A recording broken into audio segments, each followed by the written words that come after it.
Hello, everyone. Welcome to the Partnership Exchange of Partnerize. This is a video interview series where we sit down with the leading publishers and partners in the APAC region to get a deeper insight to their business and what actually makes a successful partnership. So today I'm really excited to be joined by Harry Blake, who looks after new partnership development at UNiDAYS. Harry, welcome. For anyone who may not be familiar with UNiDAYS, can you give us a brief overview? Thanks, Kelly. The easiest way to describe UNiDAYS and maybe visualize it is that we're an online shopping center for students and graduates with a security guard checking the student status of every individual every 12 months.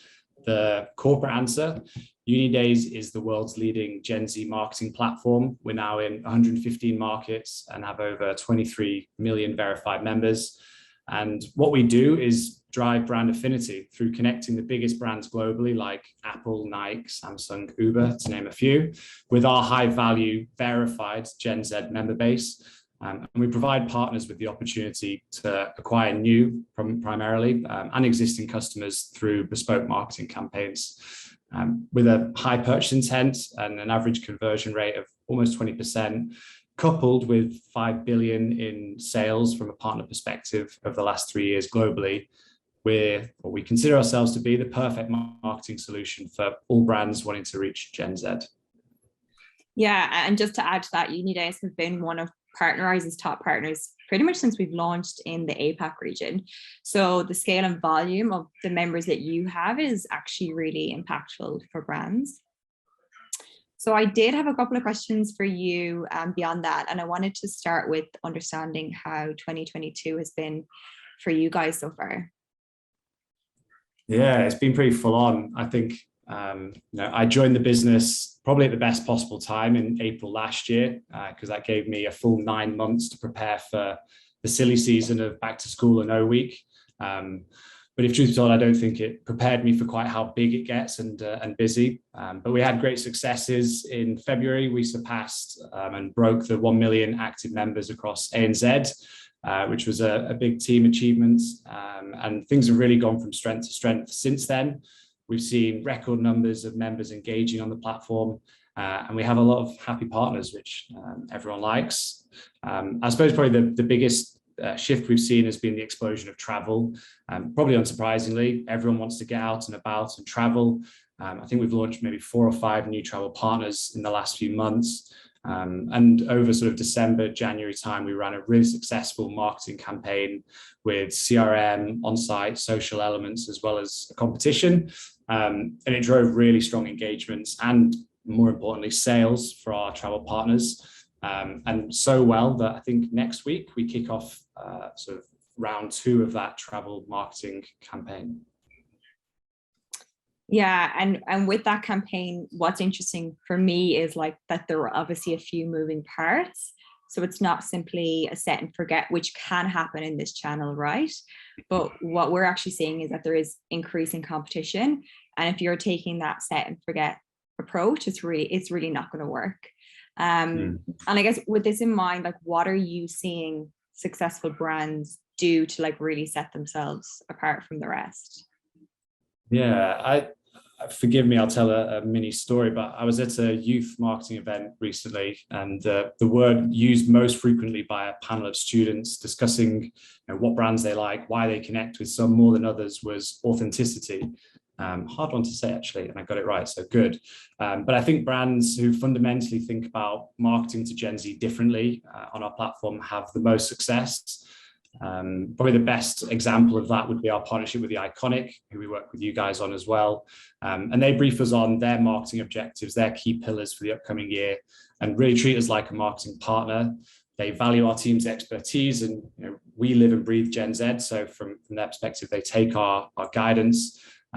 We respond with creative marketing strategy to support their objectives.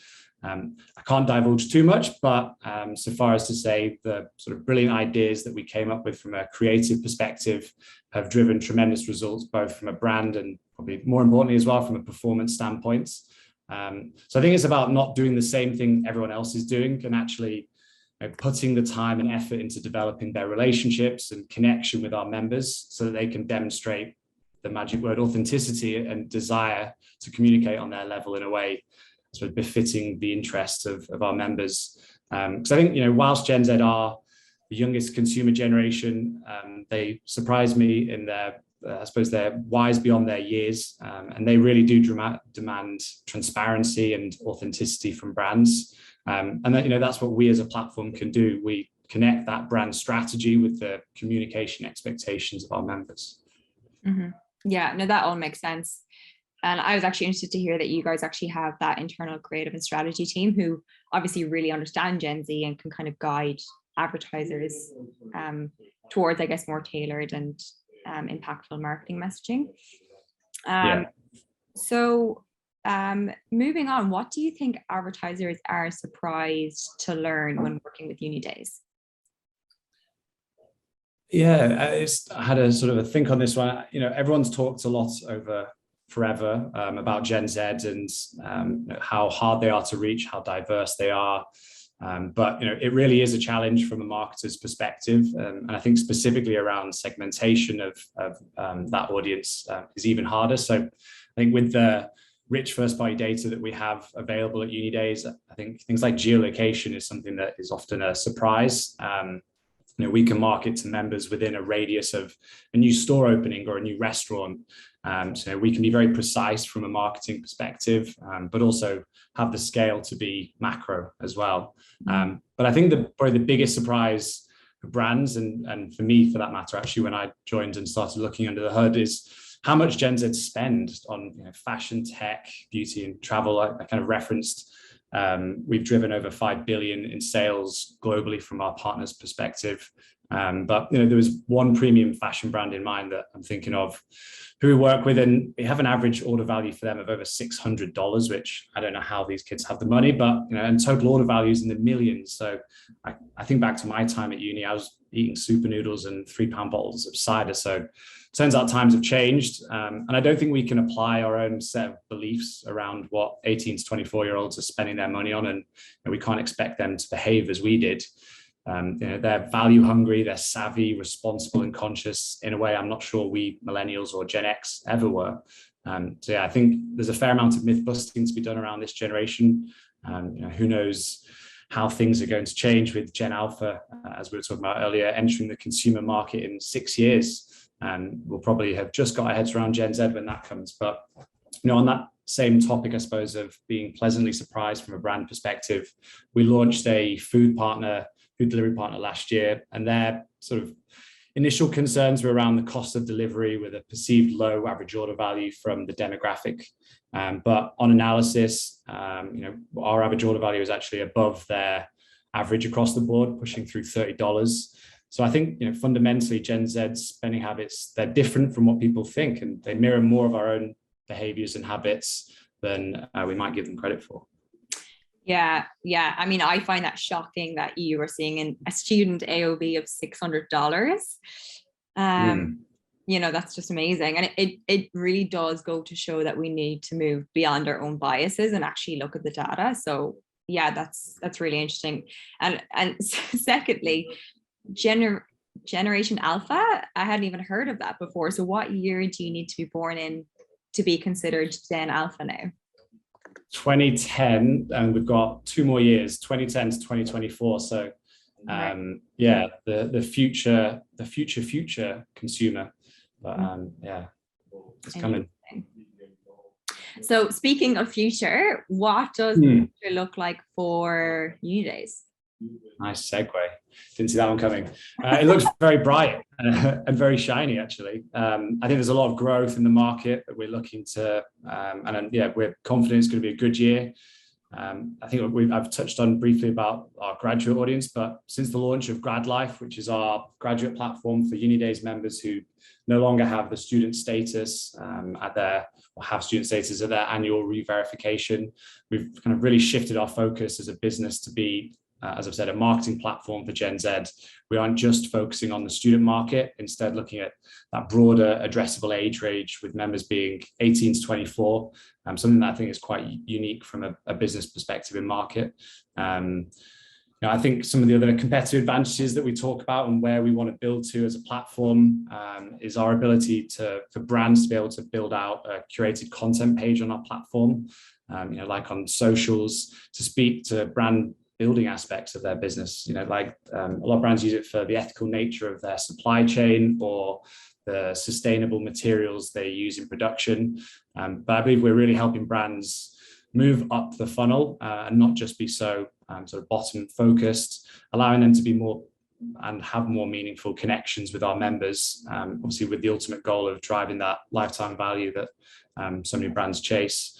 But I think everyone knows this story and it's a bit cliched, but Netflix started out posting DVDs to their customers, Amazon books. So I suppose it's only natural that UNiDAYS evolves and builds from that core retail platform that we've had into new areas and value for our members. So something we're doing in the US, and it's been a big focus over the last 6 months, is on learning and employability. So we've created a hub within the platform, and it allows brands and specific types of brands in that category to have their own breathing space, but also they've had a lot of success. We've launched brands like Headspace and Chegg from a learning perspective. But I think this is just the beginning of that sort of expansion, and it's just a blueprint. I think there's a lot of development that we can give to our members from a value perspective and an experience perspective. But ultimately we're trying to drive that engagement and the frequency of use on our platform as well. So watch this space for a little later this year in ANZ for the launch of that. But I think just more broadly from a business perspective, we're also continue to evolve and develop how we best service our partners.